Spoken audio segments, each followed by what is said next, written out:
இன்றைய தினம் இந்த வேத பாட வகுப்பில் கலந்து கொண்ட அனைவருக்கும் நம்முடைய இரட்சகரும் மீட்பரும் எஜமானனும் ஆகிய இயேசு கிறிஸ்துவின் இனிய நாமத்தில் வாழ்த்துக்களையும் என் வணக்கங்களையும் தெரிவித்துக் கொள்கிறேன்.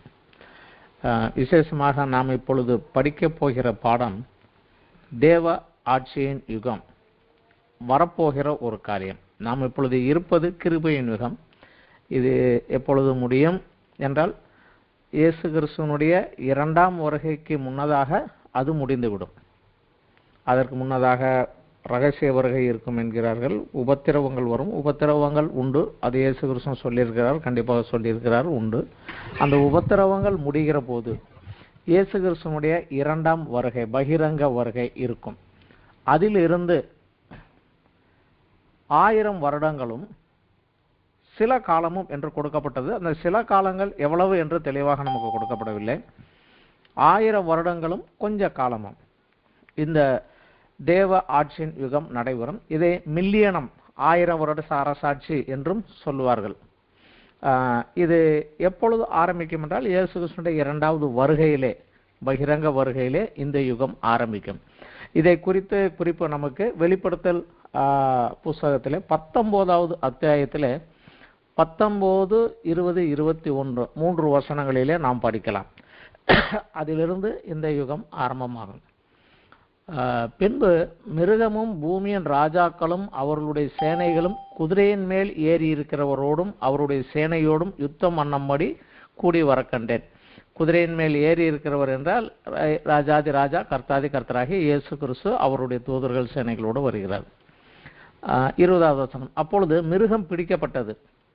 மிருகத்தின் முன்பாக செய்த அற்புதங்களால் அதன் முத்திரையை தரித்தவர்களையும் அதன் சொரூபத்தை வணங்கினவர்களையும் மோசம் போக்கின கள்ள தீர்க்கதரிசியும் கூட பிடிக்கப்பட்டான். இருவரும் கந்தகம் எரிகிற அக்கினி கடலிலே உயிரோடு தள்ளப்பட்டார்கள்.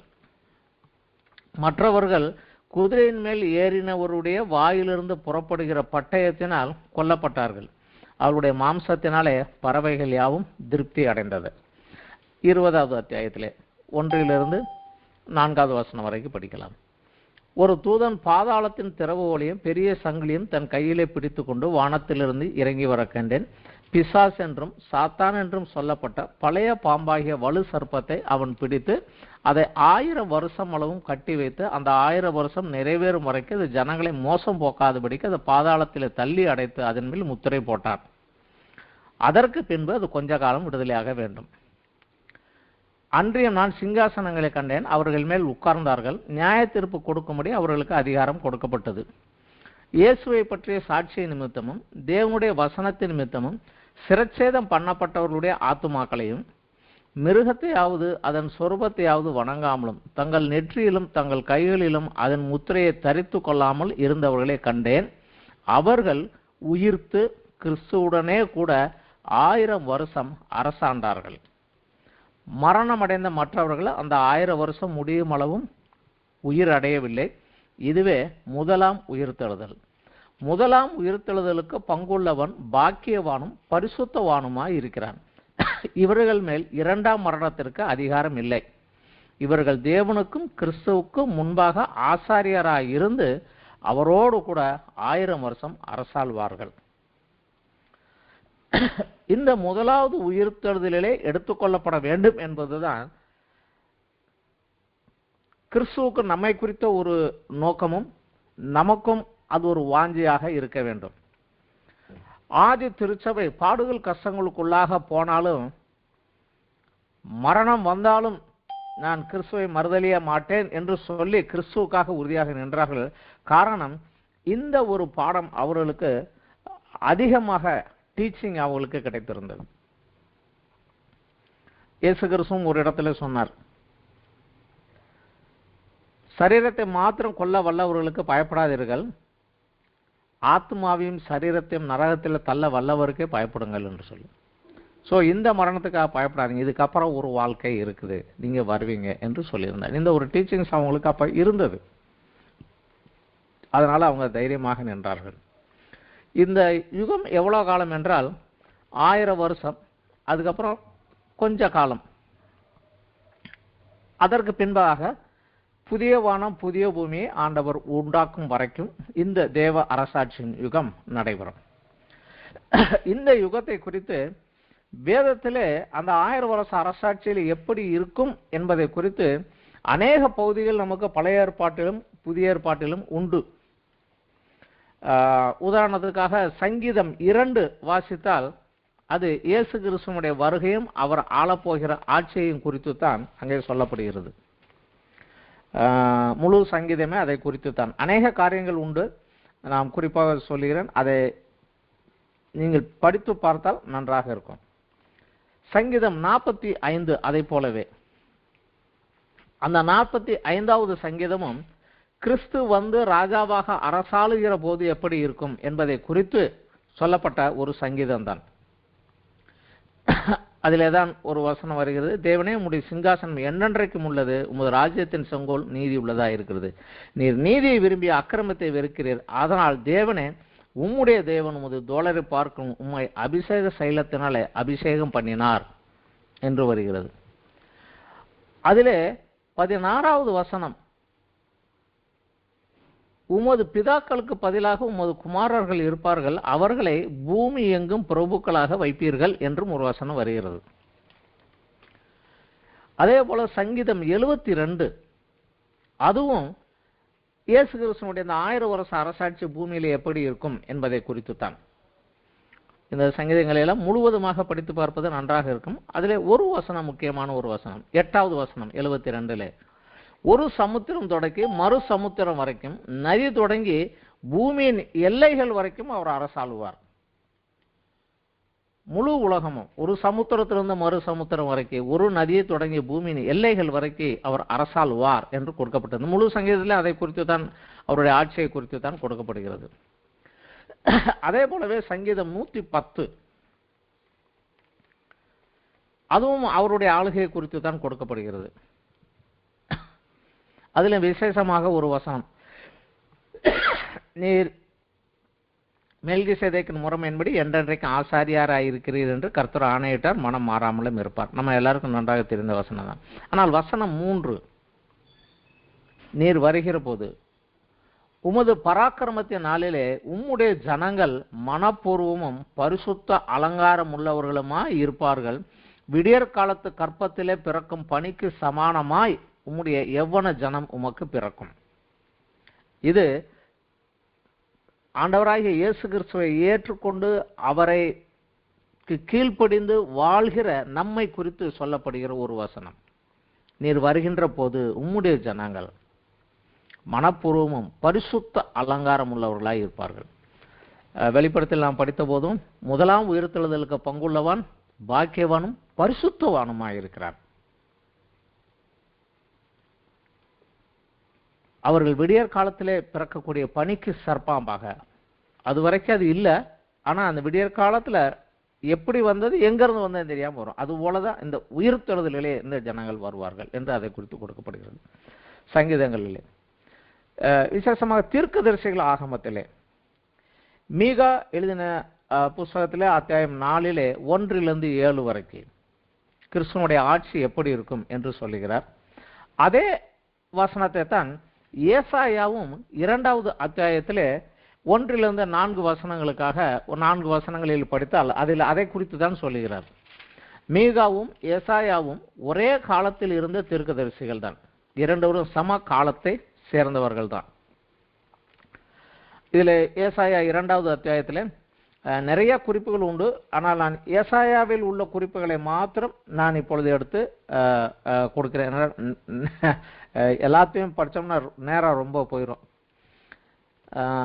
ஆமோத்தின் குமாரனாகிய ஏசாயா யூதாவையும் எருசலேமை குறித்த கண்ட தரிசனம், கடைசி நாட்களிலே கர்த்தருடைய ஆலயமாகிய பர்வதம் பர்வதங்களின் கொடுமுடியிலே ஸ்தாபிக்கப்பட்டு மலைகளுக்கு மேலாக உயர்த்தப்படும், எல்லா ஜாதிகளும் அதற்கு ஓடி வருவார்கள்.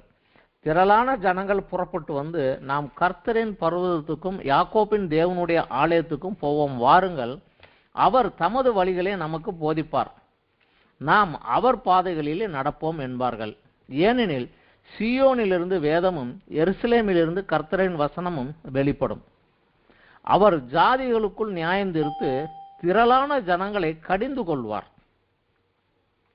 அப்பொழுது அவர்கள் தங்கள் பட்டயங்களை மண்வெட்டிகளாகவும் தங்கள் ஈட்டிகளை அரிவாள்களாகவும் அடிப்பார்கள்.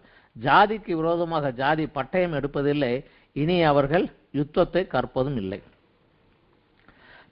உண்மையிலே ஐக்கிய நாடுகள் சபையிலே, யுனைடெட் நேஷன்ஸ் சபையிலே வாசலிலே இந்த வசனத்துல பாதியை மட்டும்தான் வச்சிருக்கிறாங்க, பாதி இல்லை. அப்போது அவர்கள் தங்கள் பட்டயங்களை மண்வெட்டியாகவும் தங்கள் ஈட்டிகளை அரிவாளும் அடிப்பார்கள், ஜாதிக்கு விரோதமாக ஜாதி பட்டயம் எடுப்பதில்லை, இதை மட்டும்தான் வச்சிருக்கிறாங்க. ஆனா அந்த மேல உள்ளது அவங்க விட்டுட்டாங்க. ஏன்னா அது அவர் தான் கொடுக்க முடியும், இவங்களால ஒன்றும் பண்ண முடியாது. அதே போல ஏசாயாவிலே 11வது அத்தியாயத்திலே அவருடைய ஆட்சியின் போது எப்படி இருக்கும் பூமி,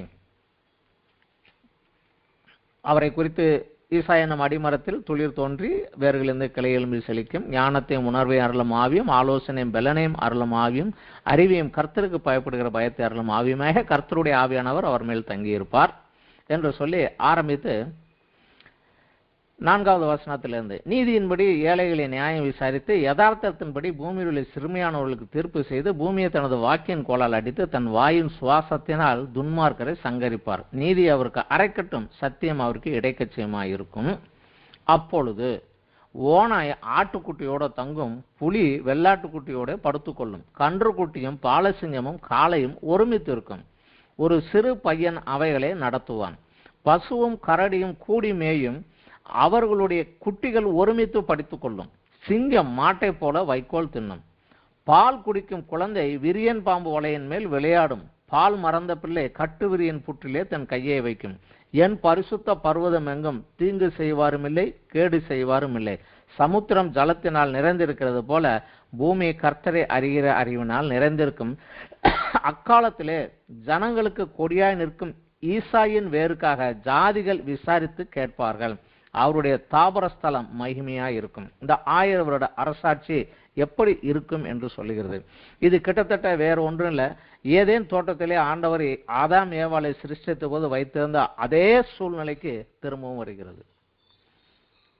மனிதனை படைத்த போது அவன் கையிலே ஆளுகை கொடுத்த போது அந்த ஏதேன் தோட்டத்தில் அவனை வைத்த போது அது தேவனுடைய திட்டம். தேவனுடைய திட்டத்தை கேன்சல் பண்ணுவதற்கோ அதை உடைத்து போடுவதற்கோ யாருக்குமே அதிகாரம் கிடையாது. ஆனால் ஆதாமினுடைய கீழ்ப்படியாமையினாலும், ஆதாம் ஏவாள் இருவரும் தேவனுக்கு வார்த்தைக்கு கீழ்ப்படியாமல் போனதினாலும், பிசாசின் வஞ்சகத்தை நம்பி அவன் சொல்லுக்கு கீழ்ப்படிந்ததனாலும் அந்த ஆசீர்வாதம் தடைப்பட்டு போனது. ஆனால் அது கேன்சல் ஆகி போகவில்லை, போஸ்ட்போன் தான். அதை திரும்பவும் தேவன் கொண்டு வருகிறார். இந்த 1000 வருஷ அரசாட்சியில அந்த அரசாட்சி திரும்ப வரும். அதை திரும்பவுமாக ஆண்டவர் கொண்டு வருகிறார். அந்த காலத்தில் என்ன நடக்கும் தான் இல்லை சொல்லியிருக்கிறார். அதே போல ஏசாயா 26 நாம் படிக்கலாம். 19 21 வசனங்கள் வரைக்கும், மரித்த உம்முடையவர்கள் பிரேதமான என்னுடையவர்கள் கூட எழுந்திருப்பார்கள். மண்ணிலே தங்கி இருக்கிறவர்களே விழித்து கெம்பீருங்கள். உம்முடைய பனி பூண்டுகளின் மேல் பெய்யும் பனியை போல் இருக்கும். மரித்தோரை பூமி புறப்பட பண்ணும். என் ஜனமே, நீ போய் உன் அறைக்குள் பிரவேசித்து உன் கதவுகளை பூட்டிக் கொண்டு சினம் கடந்து போகும் மட்டும் கொஞ்ச நேரம் ஒளிந்து கொள். இதோ பூமியுடைய குடிகளின் அக்கிரமத்தின் நிமித்தம் அவர்களை விசாரிக்கும்படி கர்த்தர் தம்முடைய ஸ்தானத்திலிருந்து புறப்பட்டு வருவார். பூமி தன் இரத்த பலிகளை வெளிப்படுத்தி தன்னிலத்தில் கொலை செய்யப்பட்டவர்களை இனி மூடாதிருக்கும். இது அந்த உயிர்த்தெழுதலை குறித்து வரக்கூடிய ஒரு காரியம். 32வது அத்தியாயத்தில் ஏசாயா 32 1-5 வரைக்கும், இதோ ஒரு ராஜா நீதியாக அரசாள்வார், பிரபுக்களும் நியாயமாக துரைத்தனம் பண்ணுவார்கள். ராஜா மாத்திரங்கள, பிரபுக்களும், ராஜாவின் கீழே இருக்கக்கூடிய பிரபுக்களும். 5வது வசனம் வரைக்கும் அவருடைய ஆட்சி எப்படி இருக்கும் என்று கொடுக்கப்பட்டிருக்கிறது. அதே போல ஏசாயா 40வது அத்தியாயத்திலும், ஏசாயா காலத்தில் தான் கொஞ்சம் அதிகமாக கொடுக்கப்பட்டது. ஏசாயா 40 9-11 வசனங்கள் வரைக்கும், சியோன் என்னும் சுவிசேஷியை உயர்ந்த பருவத்தில் ஏறி எருசலேம் உரத்த சத்தமிட்டு கூப்பிடு, இதோ உங்கள் தேவன் என்று கூறு. இதோ கர்த்தராகிய ஆண்டவர் பராக்கிரமசாலியாக வருவார், தமது புயத்தினாலே அரசாள்வார். இதோ அவர் அளிக்கும் பலன் அவரோடே கூட வருகிறது, அவர் கொடுக்கும் பிரதிபலன் அவர் முகத்துக்கு முன்பாக செல்லுகிறது. வெளிப்படுத்தல் கடைசி வார்த்தை 22வது அத்தியாயத்திலே 12வது வசனத்திலே இயேசு சொல்வதுதான், இதோ நான் சீக்கிரம் வருகிறேன், அவன் அவன் கிரியைக்கு ஏற்ற பிரதிபலன் என்னோட வருகிறது என்றார். இது இயேசு கிறிஸ்து பிறப்பதற்கு 700 வருஷத்துக்கு முன்னதாகவே ஏசாயா தீர்க்கதரிசியின் மூலமாக தேவன் கொடுத்து எழுதி வைத்திருக்கிறார். அடுத்ததாக ஒரு பகுதி ஏசாயா 61வது அத்தியாயத்திலே 3வது வசனத்திலிருந்து 11வது வசனம் வரைக்கும் அந்த இயேசு கிறிஸ்துவினுடைய அந்த ஆட்சியை குறித்து கொடுக்கப்பட்டு இருக்கிறது. இதில் விசேஷமாக ஒரு பகுதி என்னவென்றால், இயேசு கிறிஸ்து பூமியில் இருந்தபோது ஜெப ஆலயத்துக்கு போன போது அவரை கையிலே ஏசாயாவுடைய நூலை கொடுத்து வாசிக்க சொன்னார்கள். அவர் இதிலே 1வது 2வது வசனம் 2வது வசனத்திலே ஒரு பாதி வரைக்குத்தான் வாசித்தார், மிச்ச பாதி அவர் வாசிக்கவில்லை. ஏனென்றால் அந்த முதல் பாதி வரைக்கும் அவர் முதல் வருகையில் நிறைவேற வேண்டியது. அதுதான் அதை சொல்லி முட்டு, இன்றைக்கு உங்கள் காது கேட்க இந்த வசனம் நிறைவேறிற்று என்று சொல்லி முடித்து விட்டார்.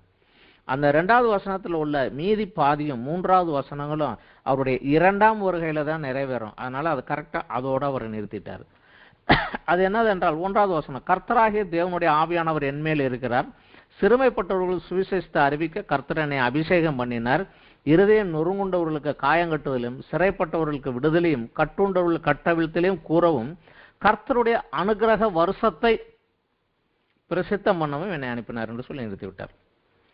ஆனால் அந்த வசனம் தொடர்கிறது எப்படி, நம்முடைய தேவன் நீதியை சரிக்கட்டும் நாளை கூறவும், துயரப்பட்ட அனைவருக்கும் ஆறுதல் செய்யவும், சீயோனில் துயரப்பட்டவர்களை சீர்படுத்தவும், அவர்களுக்கு சாம்பலுக்கு பதில் சிங்காரத்தையும் துயரத்துக்கு பதில் ஆனந்த தைலத்தையும் ஒடுங்கின ஆவிக்கு பதில் துதியின் உடையும் கொடுக்கவும் அவர் என்னை அனுப்பினார்.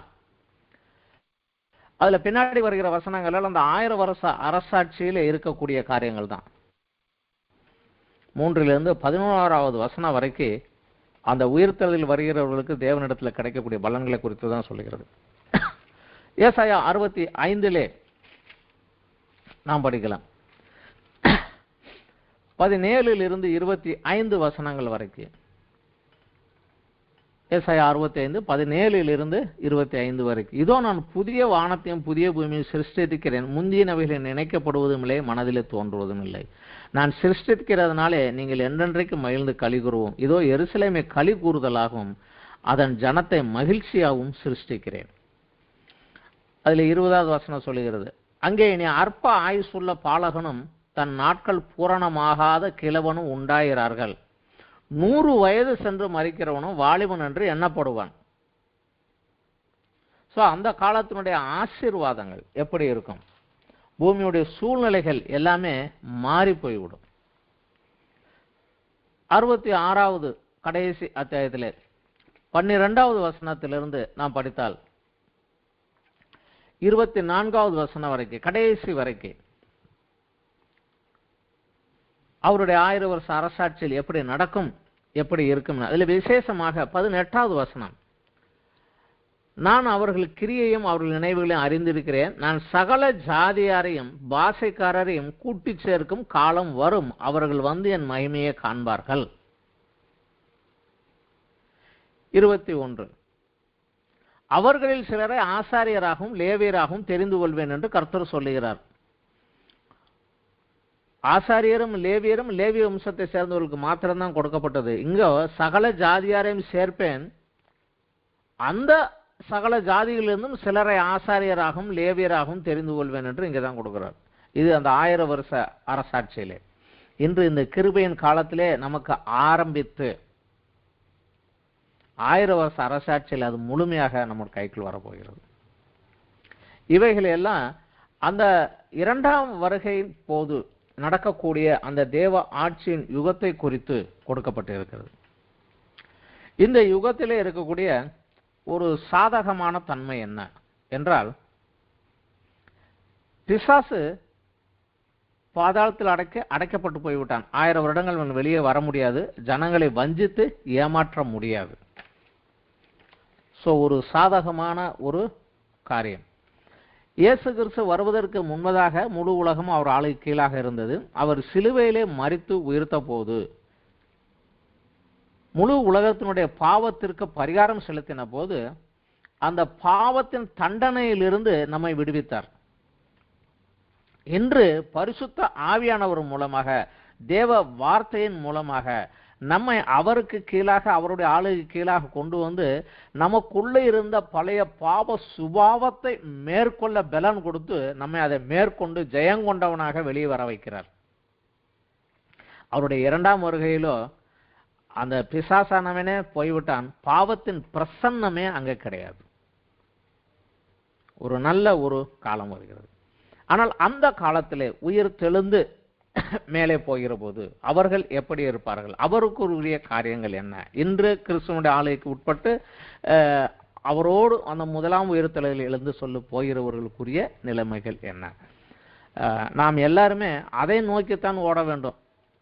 அந்த முதலாம் வருகையில் உயிர்த்தெழுதலிலே எடுத்துக்கொள்ளப்படுவதற்காக நாம் ஆயத்தமாக வேண்டும் என்பது மிக முக்கியமானது. அந்த எல்லா வேத பாடத்தினுடைய முக்கிய நோக்கமே அதுதான். 1 கொரிந்தியர் 3வது அத்தியாயத்தில் 11 to 15 வசனங்கள் வரைக்கும் நாம் படித்தால் நமக்கு எல்லாருக்குமே தெரியும், போடப்பட்ட அஸ்திபாரமாகிய கிறிஸ்துவை அன்றி வேற அஸ்திபாரம் கிடையாது. ஒருவன் அதன் மேல் கட்டிடத்தை கட்டுகிறான். ஒருவன் பொன், வெள்ளி, விலையேறப்பட்ட கல், மரம், புல், வைக்கோல் இவைகளை வைத்து கட்டுகிறான். ஆனால் அவனுடைய வேலைப்பாடு வெளியாகும் நாளானது அதை விளங்க பண்ணும். ஏனெனில் அது அக்கினியினால் வெளிப்படுத்தப்படும். அவனுடைய வேலைப்பாடு எத்தன்மை உள்ளது என்று அக்கினி பரிசோதிக்கும். அதன் மேல் ஒருவன் கட்டினது நிலைத்தால் அவன் கூலியை பெறுவான். ஒருவன் கட்டினது வெந்து போனால் அவன் நஷ்டம் அடைவான். அவனோ ரட்சிக்கப்படுவான், அதுவும் அக்கினியில் அகப்பட்டு தப்பினது போல இருக்கும். இது அவருடைய வருகையின் போது நடைபெறக்கூடிய ஒரு காரியம். இதை நாம் இன்னும் தெளிவாக அறிந்து கொள்ள வேண்டால், ரோமர் நிருபத்திலே 14வது அத்தியாயத்திலே பவுல் சபைக்கு ஒரு காரியத்தை எழுதுகிறார். ரோமர் 14:10 வசனத்திலே, இப்படி இருக்க நீ உன் சகோதரனை குற்றவாளி என்று தீர்க்கிறது என்ன? நீ உன் சகோதரனை அற்பமாய் எண்ணுகிறது என்ன? நாம் எல்லாரும் கிறிஸ்துவனுடைய நியாயாசனத்திற்கு முன்பாக நிற்போமே. எப்பொழுது? அவர் இரண்டாம் வருகையிலே அவருக்கு முன்னதாக நிற்க வேண்டும். இதை குறித்து வேதம் நமக்கு நிறைய இடங்களில் நிறைய காரியங்கள் சொல்லி இருக்கிறது. அவர் வருகிற போது கணக்கு கேட்பார், கணக்கு கொடுக்க ஆயத்தமாக இருக்க வேண்டும் என்பதை சுவிசேஷ புஸ்தகங்களை நாம் தெளிவாக படித்துக் கொண்டே வருகிறோம். மத்தேயு 19வது அத்தியாயத்திலே பேதுரு இயேசு கிறிஸ்துவை நோக்கி ஒரு கேள்வி கேட்கிறார். நாங்கள் எல்லாவற்றையும் விட்டு உம்மை பின்பற்றினோமே, எங்களுக்கு என்ன கிடைக்கும்? மத்தேயு 19வது அத்தியாயம் 27வது வசனம். இதோ நாங்கள் எல்லாவற்றையும் விட்டு உம்மை பின்பற்றினோமே, எங்களுக்கு என்ன கிடைக்கும் என்றான். அதற்கு இயேசு, மறு ஜென்ம காலத்திலே மனுஷகுமாரன் தம்முடைய மகிமையுள்ள சிங்காசனத்தில் வீற்றிருக்கும் போது என்னை பின்பற்றின நீங்களும் இஸ்ரவேலின் 12 கோத்திரங்களையும் நியாயம் இருக்கிறவர்களாக 12 சிங்காசனங்கள் மேல் வீற்றிருப்பீர்கள் என்று மெய்யாகவே மெய்யாகவே உங்களுக்கு சொல்லுகிறேன் என்கிறார். அது அந்த 12 பேருக்கு மாத்திரமல்ல, பிறருக்கும் சொல்லுகிறார். என் நாமத்தின் நிமித்தம் வீட்டையாவது, சகோதரியாவது, சகோதரிகளையாவது, தகப்பனையாவது, தாயையாவது, பிள்ளைகளையாவது, நிலங்களையாவது விட்டவன் எவனோ அவன் 100 துணையாக அடைந்து நித்திய ஜீவனையும் சுதந்திரித்துக் கொள்வான் என்று அங்கே சொல்லுகிறார். இதே காரியம் லூக்கா சுவிசேஷத்தில் வருகிற போது கொஞ்சம் வித்தியாசமாக வருகிறது. லூக்காவில் வருகிற போது கொஞ்சம் வித்தியாசமாக வருகிறது. லூக்காவிலே 12வது அத்தியாயத்தில் நாம் இந்த காரியத்தை நாம் பார்க்கலாம். வேறு ஒரு இடத்திலே இயேசு கிறிஸ்து டீச்சிங் கொடுக்கிற போது இந்த காரியத்தை குறித்து அவர் பேசுகிறார். லூக்கா 12வது அத்தியாயத்திலே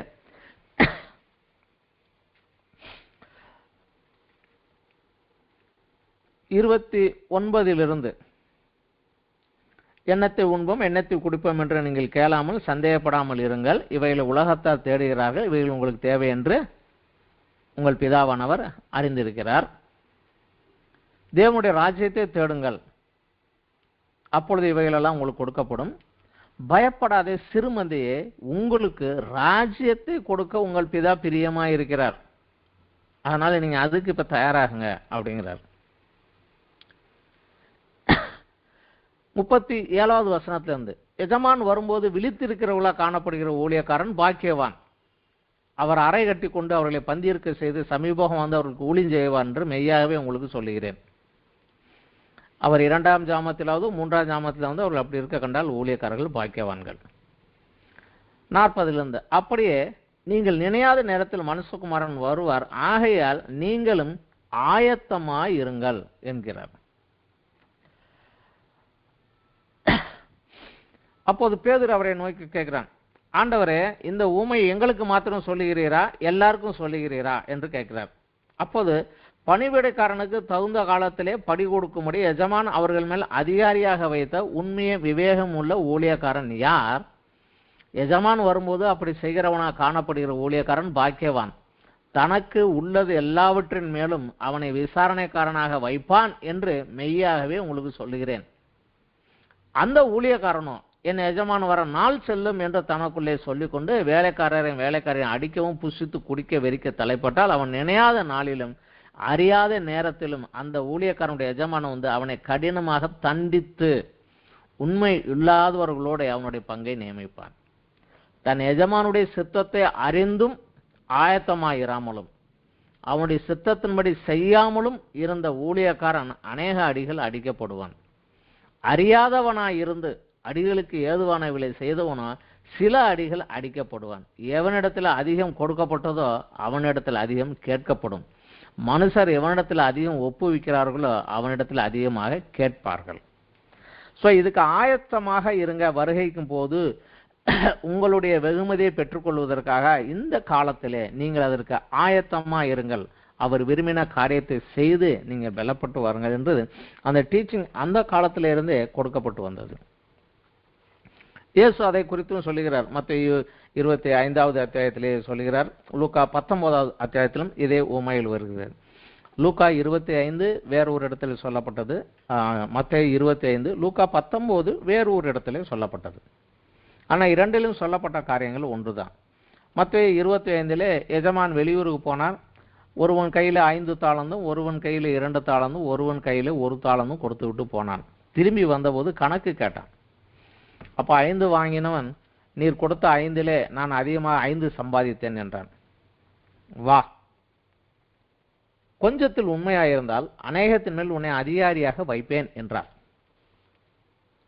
ஆனால் லூக்காவில் வருகிற போது ஒரு எஜமான் தன் ராஜ்யத்தை பெற்றுக்கொண்டு வரும்படியாக புரதேசத்திற்கு போன போது தன் ஊழியக்காரர்களை அணைத்து தன்னுடைய காரியங்களை அவர்கள் கையிலே 10 ராத்தல் அவர்களுக்கு கொடுத்து விட்டு சென்றார். திரும்பி வருகிற போது ஒருவனை கேட்டான். அவன் சொன்னார், நீர் கொடுத்ததிலே எனக்கு 10 ராத்தல்கள் கிடைத்தது என்றான். லூக்கா 19:16வது வசனத்தில் வருகிறது. அவர் சொல்லுகிறார், நீ கொஞ்சத்தில் உண்மையாயிருந்தபடியால் 10 பட்டணங்களுக்கு நீ அதிகாரியாக இரு என்று சொன்னார். அடுத்தவன் வந்து சொன்னான், நீர் கொடுத்ததிலே எனக்கு 5 கிடைத்தது என்றான். சபாஸ், நீ கொஞ்சத்தில் உண்மையாயிருந்தார், அதனால நீ 5 பட்டணங்களுக்கு அதிகாரியாயிரு என்று வைத்தார். ஆனால் இன்னொருவன் வந்து நீர் கொடுத்ததை நான் அப்படியே திருப்பி கொண்டாந்து கொடுத்தேன்னு சொன்னா அதை வாங்கி கொண்டு அடியும் உதயம் எங்க இருக்கோ அங்க போடுனார். நாம் இந்த லூக்காவில் வாசித்தபடியாக எஜமானுடைய சித்தத்தை அறிந்து ஆயத்தமாக இராதவன் அடிகள் வாங்குவான். நாமும் அவர் கையில ஆசீர்வாதத்தை பெறுகிறவங்கள மேலே போக வேண்டும். காலம் கொஞ்ச காலம் தான் இருக்குது. அதற்குள்ள அவருக்கு பிரியமான காரியத்தை செய்து மேலே போவதற்காக மேலாக எழும்புவோம். இதற்கு ஆயத்தமாக இருக்க வேண்டியது நமக்கு மிக முக்கியம்.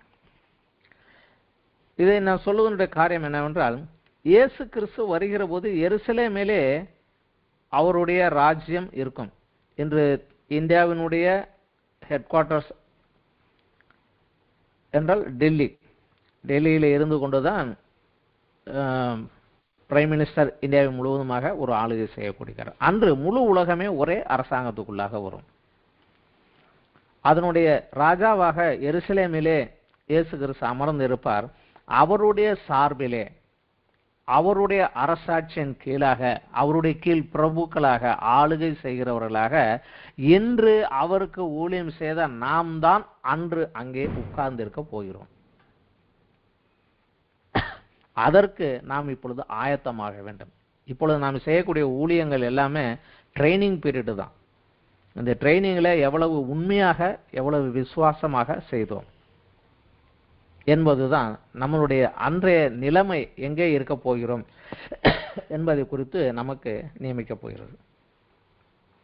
லூக்கா 22வது அத்தியாயத்திலே இயேசு கிறிஸ்து ஒரு காரியத்தை சொல்கிறார். லூக்கா 22லே கடைசி அந்த ராப்போஜன விருந்தை அவர் ஆயத்தம் பண்ணி கொண்டிருந்த அந்த நாளிலே அவர் சொல்லுகிறார். 28வது வசனம், 28, 29. மேலும் எனக்கு நேரிட்ட சோதனைகளில் என்னோடு கூட நிலைத்திருந்தவர்கள் நீங்களே, ஆகையால் என் பிதா எனக்கு ஒரு ராஜ்யத்தை ஏற்படுத்தினது போல நானும் உங்களுக்கு ஏற்படுத்துகிறேன். நீங்கள் என் ராஜ்யத்திலே என் பந்தியிலே போஜனபானம் பண்ணி இஸ்ரவேலின் 12 கோத்திரங்களை நியாயந்திருக்கிறவர்களாக சிங்காசனத்தின் மேல் உட்கார்வீர்கள் என்று சொல்லுகிறார்.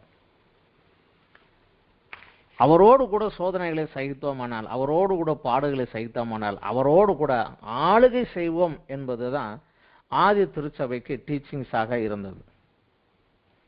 ஆதி திருச்சபையில் இருந்த ட்ரைனிங்கு, டீச்சிங்கு அவங்களுக்கு கிடைத்த காரியம் அதுதான். ரோமர் நிருபத்திலே இதை கொஞ்சம் விளக்கமாக 5, 6, 7, 8 பவுல் விளக்கமாக அதை எழுதுகிறார். ஒரு வசனத்தை மார்க்கும் பார்த்துக்கலாம். ரோமர் 5வது அத்தியாயத்திலே 17வது வசனம், அல்லாமலும் ஒருவனுடைய மீறுதலினாலே அந்த ஒருவன் மூலமாய் மரணம் ஆண்டு கொண்டிருக்க, இது ஆதாமை குறித்து சொல்லுகிறது. ஆதாம் மீறினதனாலே ஆதாமின் மூலமாக மரணம் மனுக்குலத்தை ஆண்டு கொண்டிருக்க, கிருபையின் பரிபூரணத்தையும் நீதியாகிய ஈவின் பரிபூரணத்தையும் பெறுகிறவர்கள் இயேசு கிறிஸ்து என்னும் ஒருவராலே ஜீவனை அடைந்து ஆளுவார்கள் என்பது அதிக நிச்சயமே. இயேசு இதைத்தான் சொல்லுகிறார். யோவான் 10:10 நம்ம எல்லாரும் தெரியும். நானும் அவைகளுக்கு ஜீவன் உண்டாயிருக்கும், அந்த ஜீவன் பரிபூரணப்படவும் வந்தேன். அந்த ஒருவர் கீழ்ப்படிதலாலே மரணம் உள்ள வந்தது, கீழ்ப்படியாமையினாலே. இன்று இயேசு கிறிஸ்துவனுடைய கீழ்ப்படிதலினாலே அவருடைய ஈவாகிய கிருபையை பெற்றுக்கொள்கிற போது நாம் ஜீவனை அடைந்து அவரோடு கூட ஆளுகை செய்வோமே என்றுதான் இங்கே அதில் சொல்லுகிறார். ரோமர் 8வது அத்தியாயத்தில் 17, 18 வசனங்கள், நாம் பிள்ளைகளானால் சுதந்திரருமாமே, தேவனுடைய சுதந்திரம் கிறிஸ்துவின் உடன் சுதந்திரருமாமே. சுதந்திரர் என்றால் வாரிசுதார். நாம் தேவனுடைய வாரிசார், அவருடைய பிள்ளைங்க. அதனால அவருக்குரியது கிறிஸ்துவோடு கூட நாம் உடன் பிறந்தது. கிறிஸ்துவோடு கூட நாம் மகிமைப்படும்படிக்கு அவரோடு கூட பாடுபட்டால் அப்படி ஆகும். ஆதலால் இக்காலத்து பாடுகள் இனி நம்மிடத்தில் வெளிப்படும் மகிமைக்கு ஒப்பிடத்தக்கவைகள் அல்ல என்று எண்ணுகிறேன் என்று சொல்லுகிறார். அது மாத்திரமல்ல, அவர் அடுத்த ஒரு காரியத்தையும் சொல்லுகிறார். நாம் மாத்திரம் கிறிஸ்துவனுடைய வருகைக்கு அவரோடு எடுத்துக்கொள்ளப்பட்டு அவரோடு ஆளுகை செய்யக்கூடிய அந்த ஒரு காரியத்திற்காக நாம் எதிர்பார்த்து கொண்டிருக்கிறோம் என்று அல்ல. இதே இதில் 19வது அத்தியாயத்திலிருந்து 22வது அத்தியாயம் வரைக்கும் சொல்லுகிறார். மேலும் தேவனுடைய புத்திரர் வெளிப்படுவதற்கு சிருஷ்டியானது மிகுந்த ஆவலோடு காத்து கொண்டிருக்கிறது. மரம், செடி, கொடி, கல், மரம், மட்டை, பிராணிகள் எல்லாமே, பூமியில் உள்ள எல்லாமே அந்த தேவனுடைய புத்திராக நாம் வெளிப்படுவதற்கு, இயேசு கிறிஸ்துவின் 2ஆம் வருகையிலும் நாம் மறுரூபமாகி மேலே போவதற்காக காத்து கொண்டிருக்கிறது. ஏனென்றால் சிருஷ்டியானது அழிவுக்குரிய அடிமைத்தனத்திலிருந்து விடுதலையாக்கப்பட்டு தேவனுடைய பிள்ளைகளுக்குரிய மகிமையான சுயாதீனத்தை பெற்றுக்கொள்கிறோம் என்ற நம்பிக்கையோடு அந்த சிருஷ்டியானது சுய இஷ்டத்தினாலே அல்ல, கீழ்ப்படுத்தினவராலே மாயைக்கு கீழ்பட்டு இருக்கிறது. ஏனென்றால் ஆதாம் பாவம் செய்த போது முதலாக சபிக்கப்பட்டது பூமி தான். உன்னிமித்தம் பூமி சபிக்கப்பட்டிருக்கும் தான் சொன்னார். அது தப்பு பண்ணாலும் அவன் தான் தப்பு பண்ணான். ஆனா அந்த சாபம் நீக்கப்படுகிற நாள், ஆதாமினுடைய சாபமும் பாவமும் நீக்கப்பட்ட அந்த சந்ததி மீண்டு வருகிற போது பூமியில் உள்ள சாபங்கள் பாவங்கள் எல்லாம் அந்த அந்த ஒரு காலத்திற்காக பூமியும் காத்து கொண்டு இருக்கிறதா. அந்த நாளிலே ஆட்சி எப்படி இருக்கும் என்பதை தான் ஏசாயாவில நாம் படித்தோம்.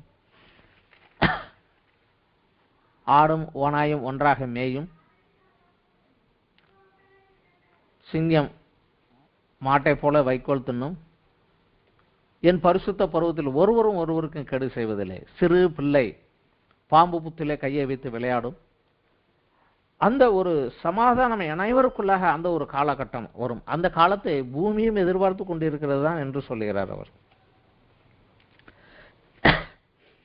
சபைக்கு எழுதுகிற போது 1 கொரிந்தியரிலே 6வது அத்தியாயத்திலே 1, 2, 3 வசனங்கள் படித்தால் அந்த சபையில ஒருவருக்கு ஒரு பிரச்சனை, சண்டைகள் இருந்தது, கோர்ட்டு கேஸுக்கெல்லாம் போயிட்டு இருந்தாங்க. அப்ப பவுல் சபைக்கு எழுதுகிற போது 1 கொரிந்தியர் 6வது வசனம் 6வது அத்தியாயம் 1, 2, 3 சொல்கிறார், உங்களுக்கு ஒருவனுக்கு வேறொருடன் வழக்கொண்டானால் வழக்காடும்படி அவன் பரிசுத்தவான்க இடத்தில் போகாமல் அநீதிக்கார இடத்தில் போக துணிகிறது என்ன? பரிசுத்தவான்கள் சபைக்குள்ள உள்ள சபை மூப்பர்கள் இவங்க கிட்ட போய் உங்க பிரச்சனை, நீங்க உங்களுக்குள்ளே கிறிஸ்தவர்களுக்குள்ளே சபைக்குள்ளாக இருக்கிற உங்களுக்குள்ளே ஒரு பிரச்சனைனா நீங்க அவங்க கிட்ட போய் செட்டில் பண்றதுக்கு போகாம ஆண்டவரை அறியாத புற இனத்தாராகிய ஒருத்தங்கிட்ட போய் கோர்ட்ல போய் ஏன் போய் நிக்கிறீங்க? பரிசுத்தவான்கள் உலகத்தை நியாயம் தீர்ப்பார்கள் என்று அறியீர்களா? உலகம் உங்களால் நியாயம் தீர்க்கப்படுவதாக இருக்க அற்ப வழக்குகளை தீர்க்க நீங்கள் அபாத்திரரா? தேவ தூதர்களையும் நியாயம் தீர்ப்போம் என்று அறியீர்களா என்று சொல்லுகிறார். இதெல்லாம் அன்னைக்கு அவங்களுக்கு சொல்லி கொடுத்துருக்கிறார். அதனாலதான் இப்படித்தான் நீங்க போவேன்னு சொல்லியிருக்கீங்க, நீங்க அதை விட்டுட்டு ஏன்டா இப்படி கீழே போய் நிக்கிறீங்கன்னு சொல்லி அவர் அவங்களை கேட்கிறார். அதே கொரிந்தியர்ல 15வது அத்தியாயத்திலே ஒரு வசனம் 19வது வசனம் அவர் ஜனங்களை குறித்து பேசுகிற போது ஒரு காரியத்தை சொல்லுகிறார், இம்மைக்காக மாத்திரம் நான் கிறிஸ்துவின் மேல் நம்பிக்கை உள்ளவர்களா இருந்தால் எல்லா மனுஷரை பார்க்கலாம் பரிதபிக்கப்படத்தக்கவர்களா இருப்போம். இப்பொழுது இந்த பூமிக்குரிய வாழ்க்கைக்குரிய காரியங்களுக்காக மாத்திரம் அவர் மேல் நம்பிக்கை கொண்டு அதை மாத்திரம் அவர்கிட்ட கேட்டு கேட்டு ஜெபிச்சு ஜெபிச்சு வாங்கி கொண்டே இருந்தால் ஒரு நாள் மேலே போய் நிற்கிற போது இந்த ஆயத்தமாவதை குறித்தோ நான் ஆளுகை செய்வதற்காக அழைக்கப்பட்டவன் என்றோ அதற்கு என்னை தகுதிப்படுத்திக் கொள்ள வேண்டும் என்கிற ஒரு அறிவோ இல்லாமலோ நான் அன்று போய் இருந்தால் நான் அன்றைக்கு எல்லாருக்கும் முன்னதாக வெட்கப்பட்டு போக வேண்டியிருக்கும் என்று சொல்லுகிறார். கொலேசியர் நிருபத்தில் அதை தான் சொல்லுகிறார், நீங்கள் கிறிஸ்துவோடு எழுந்தது உண்டால் கிறிஸ்து வீட்டிற்கும் இடத்தில் உள்ள மேலான காரியங்களை தேடுங்கள், பூமிக்குரியவைகள் அல்ல மேலான காரியங்களை தேடுங்கள். பூமிக்குரிய காரியத்தை கேட்காதேன்னு சொல்லலை, ஆனால் ஆண்டவர் சொல்லிட்டார், உனக்கு எல்லாம் என்னென்ன தேவைன்னு எனக்கு தெரியும். முதலாவது தேவனுடைய ராஜ்யத்தையும் அதனுடைய நீதியும் அதனுடைய கிரியையும் நிறைவேற்றுங்கள், அப்போ உனக்கு என்னென்ன தேவையோ அதெல்லாம் கொடுக்கப்படும். நீ விரும்புறது கேட்கறது ஆசைப்படுறதெல்லாம் கொடுக்கப்படும் என்று அவர் ஒரு இடத்துலையும் கேரண்டி கொடுக்கல. ஆனால் உனக்கு என்ன தேவையோ அது எல்லாம் கொடுக்கப்படும் என்று சொல்லிவிட்டார். அவர் பொய் சொல்லாதவர். எபேசியரில் அதனாலதான் சபைக்கு எழுதுகிற போது அவர் நம்மை அழைத்ததனால் நமக்கு உண்டாயிருக்கிற நம்பிக்கை இன்னதென்று தேவன் உங்க கண்களை திறக்கட்டும் அப்படின்னு சொல்லி அந்த சபைக்காக ஜெபம் பண்றார். 2 தீமோத்தேயு 2வது அத்தியாயம் 11-12 அவரோடு கூட நாம் பாடுகளை சகித்தோம் என்றால் அவரோடு கூட ஆளுகையும் செய்வோமே என்று சொல்லுகிறார். 1 யோவான் 3:2 ஆகிலும் அவர் வெளிப்படும் போது கிறிஸ்து வெளிப்பட்டு வருகின்ற அந்த நாளிலே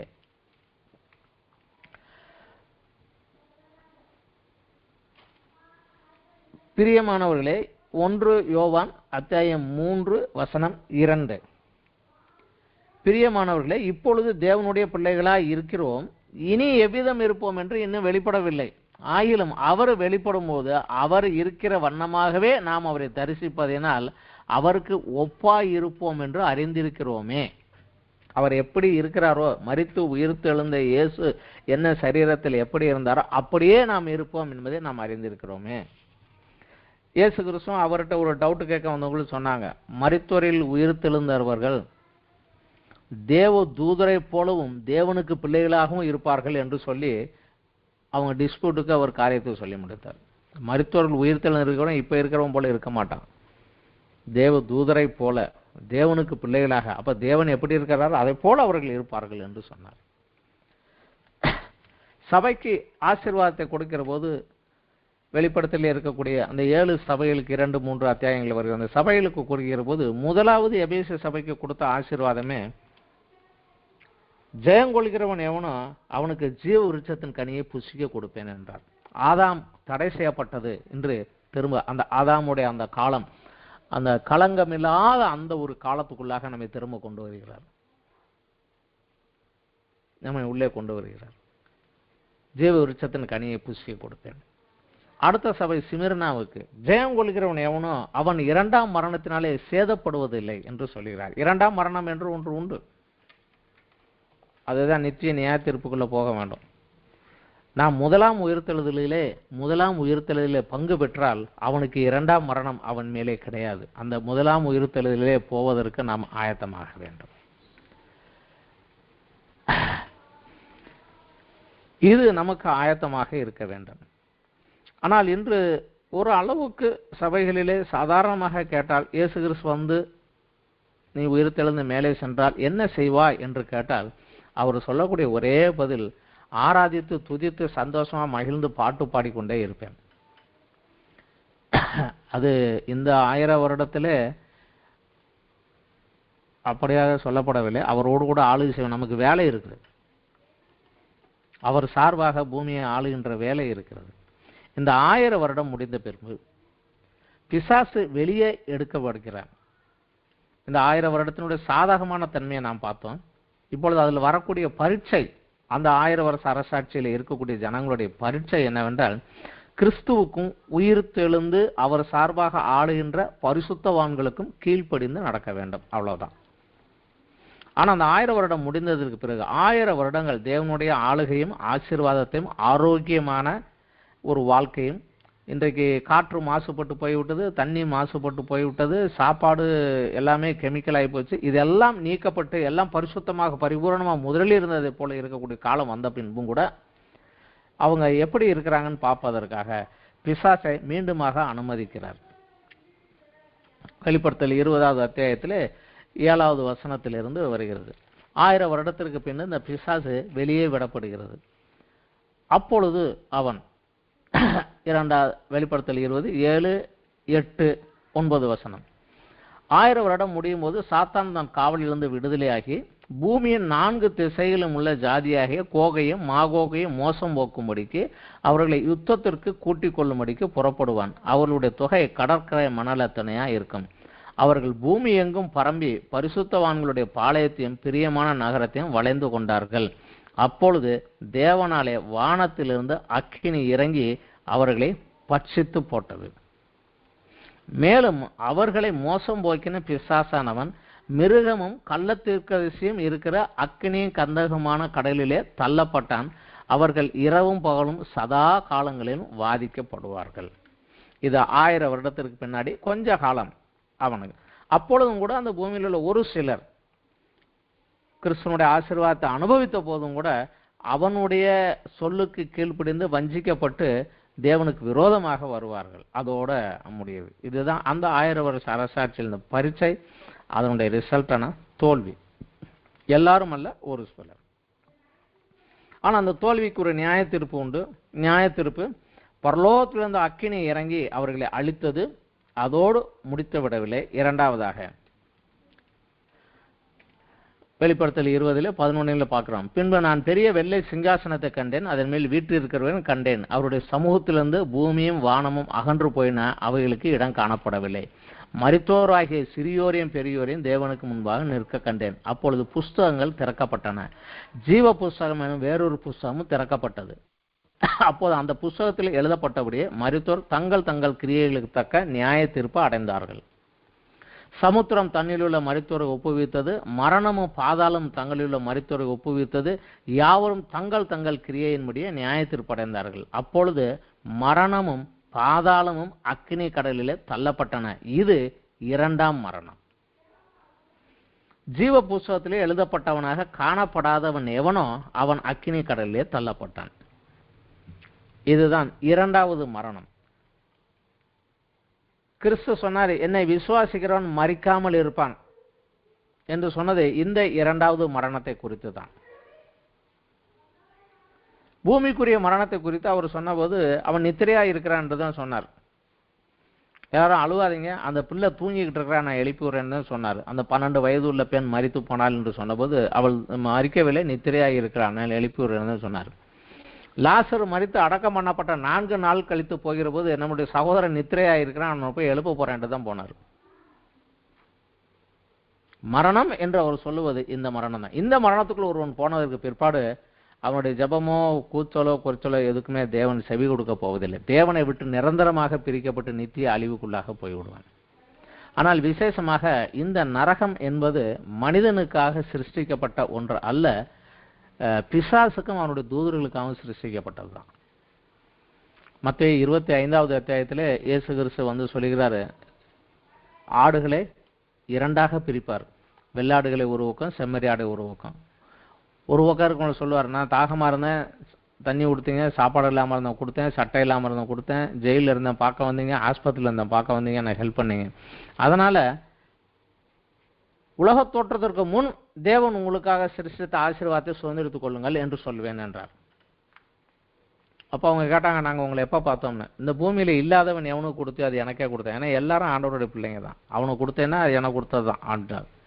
அடுத்தது ஒரு சிலருக்கு சொல்லாங்க, நீங்கள் எல்லாம் சபிக்கப்பட்டவங்க, ஏன்னா பசியாக இருந்த ஆகாரம் கொடுக்கல, தாகமாக இருந்த தண்ணி கொடுக்கல, ட்ரெஸ் இல்லாமல் இருந்த எனக்கு ட்ரெஸ்ஸு கொடுக்கல, அதனால் பிசாசுக்கும் அவன் தூதர்களுக்கும் ஆயத்தமாக்கப்பட்ட நரகத்துக்கு நீங்கள் போங்க அப்படின்னு சொன்னார்.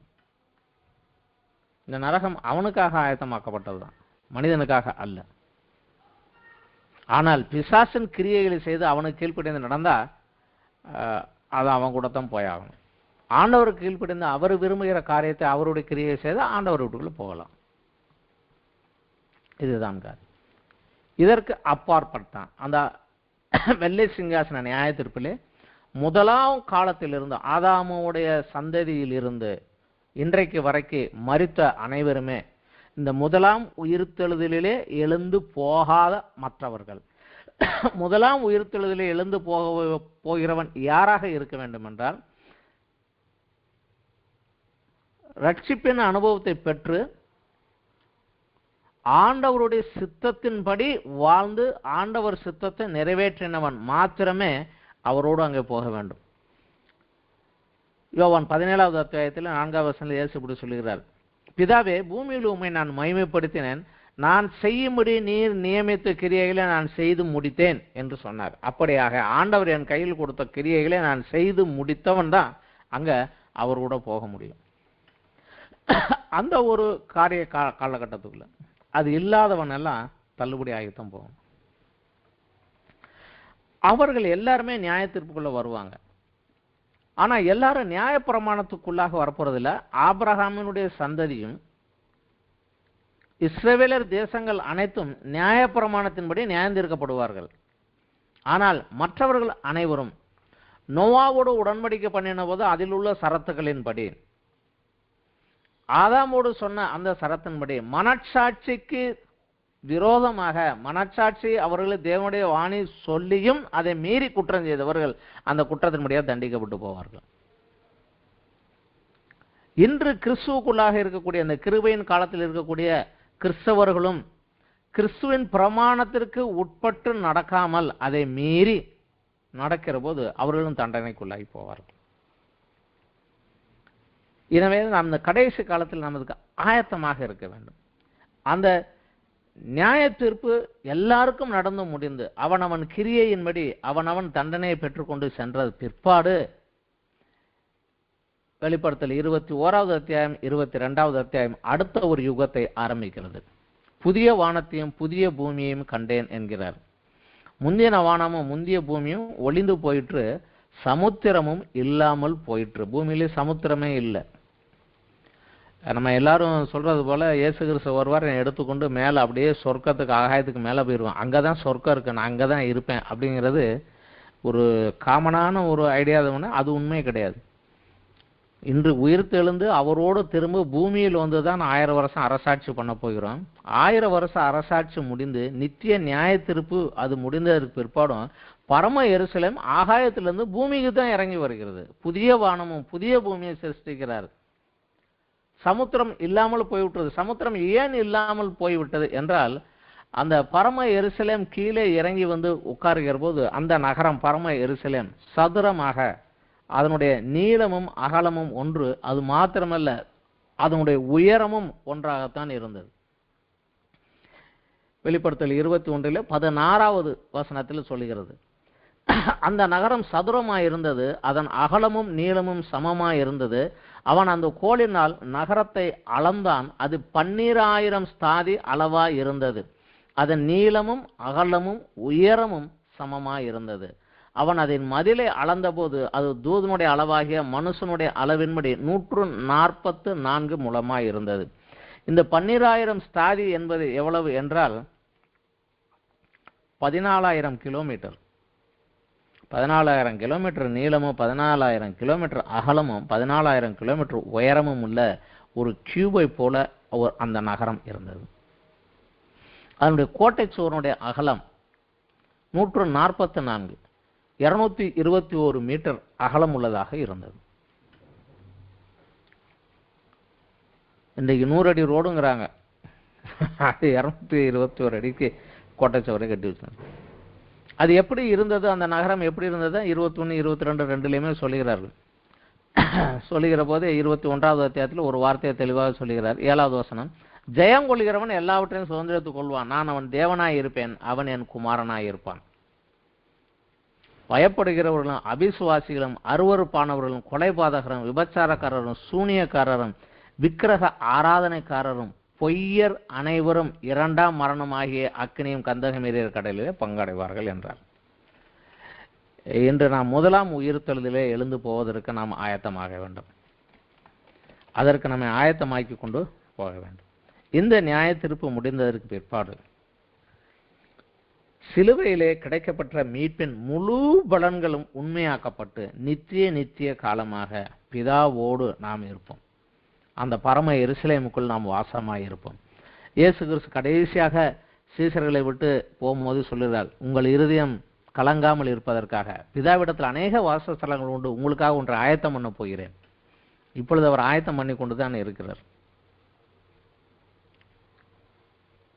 அதற்கு நாம் பங்கு பெற வேண்டும் என்பது அவருடைய விருப்பமும் வாஞ்சியும், நம்முடைய அழைப்பும் அதற்காகத்தான். அதற்கு நாம் ஆயத்தமாக வேண்டும். பூமிக்குரிய ஆசீர்வாதங்களுக்காக மாத்திரமல்ல, அந்த பரலோகத்தின் 1000 வருடங்கள் அரசாட்சியிலே அவரோடு கூட அரசாளும்படியாக 1ஆம் உயிர்த்தெழுதலிலே நான் பங்கு பெற வேண்டும். அதற்காக ஆயத்தமாக வேண்டும். 1 கொரிந்தியர் 3 சொல்லிவிட்டது, பொன் வெள்ளி விலை உயர்ந்த கல்லை கொண்டு கட்டுவான், அவன் கூலியை பெற்றுக்கொள்வான். மரம் புல்லு வைக்கோலை வித்து கட்டுகிறவன் எரிஞ்சு போயிடும், அவன் கூலி கிடைக்காம போயிடும். அந்த கிரியை எப்படி இருக்க வேண்டும்? ஏற்கனவே நம்ம ஸ்கூல் ஆஃப் ஒர்க்கர்ஸ் மாடல்ல அதெல்லாம் படிச்சுட்டோம். தேவ சித்தத்தின்படி தேவ பலத்தினாலே தேவ நாமை மகிமைப்படும்படியாக ஒருவன் காரியம் செய்கிற போது அது தேவனால் அங்கீகரிக்கப்படும். சுய சித்தத்தின்படி சுய பலத்தினாலே சுய மகிமைக்காக காரியங்கள் செய்கிற போது அது எரிந்து போய்விடும். நீங்க உபயோகப்படுத்துகிறது இயேசுவின் நாமமாக இருக்கலாம், அங்க அற்புதமா நடக்கலாம், அதிசயமா நடக்கலாம், ஆனா அது உங்களுக்கு ரிசல்ட்டை கொண்டுட்டு வரவே வராது. இதுதான் அங்க முக்கியம், மிக முக்கியமானது. அதுதான் தேவனே நான் என்ன சித்தமா இருக்கிறேன் என்று கேட்டு அவர் நான் என்ன செய்ய சித்தமா இருக்கிறாரோ அதை நான் செய்ய வேண்டும். அதை அவர் கொடுத்த பலனாலே நான் செய்ய வேண்டும். அதன் விளைவு அவருடைய நாமம் மகிமைப்பட வேண்டும். அவருடைய நாமம் மகிமைப்பட வேண்டும். என் பெயரை உயர்த்தி கொள்ள வேண்டும் என்று கொஞ்சம் மேலே போயிட்டா ஆடிதான் விழுந்துடும். ஜாக்கிரதையாக இருக்க வேண்டும். இந்த ஒரு காரியத்தின் முறை நடந்து 1ஆம் உயிர்த்தெழுதலில் நாம் பங்கு பெற வேண்டும் என்பதுதான் எங்களுடைய நோக்கம். இந்த பாடத்தினுடைய மிக முக்கியமான நோக்கமும் அதுதான். 1ஆம் உயிர்த்தெழுதலிலே நாம் பங்கு பெற வேண்டும். அவரோடு கூட பூமியை ஆளுகை செய்ய வேண்டும். அதற்கு இப்பொழுது நம்மை ஆயத்தமாக்க வேண்டும். அதற்கு அவர் கேட்கிற குவாலிஃபிகேஷன் 2 தான். என்னை அன்பு கூறு, அன்பினாலே பிறரை நேசிப்பதினாலே ஊழியம் செய், எவ்வளவு உத்தமமும் உண்மையுமாக செய்கிறாய். இதைத்தான் அவர் பார்க்கிறார். இந்த காரியத்தில் நாம் செய்கிற போது அதற்கேற்ற ஆசீர்வாதங்களை பெற்றுக்கொள்வோம். அந்த ஆசீர்வாதத்தை பெறுவதற்காக இன்னும் நாம் முயற்சி செய்வோம். வேதத்தில் ஒரு கடினமான ஒரு வசனம் உண்டு, முந்தினோர் அநேகர் பிந்தினோராய் போனார்கள், பிந்தினோர் அநேகர் முந்தினோராய் போனார்கள். நாம் முந்தி வந்து பிந்தி போனவர்களாக போகாதபடி, கொஞ்சம் கொஞ்சமாக அந்த ஆவியில் அனல் குறைந்து போய்விடாதபடி. காரணம், இந்த சத்தியங்கள் தெரியாததினாலே, சத்தியத்தின்படி உணராததினாலே தான் அந்த காரியங்கள் நடக்கிறது. தேவனுடைய சித்தமோ எல்லா மனிதரும் ரட்சிக்கப்படவும் சத்தியத்தை அறிகிற அறிவை அடையவும் அவர் சித்தம் உள்ளவராய் இருக்கிறார். இந்த சத்தியத்தை நமக்கு தெரிய வேண்டும். ஆதி திருச்சபை வைராக்கியமாக தேவனுக்காக நின்றது காரணம், இந்த சத்தியங்கள் அவர்களுக்கு தெளிவாக போதிக்கப்பட்டிருந்தது. நாம் அதிலே வளர்ந்து முன்னேறுவோம். இத்தோடு இன்றைய இந்த வேத பாடம் முடிவடைந்து விட்டது. நன்றி, வணக்கம்.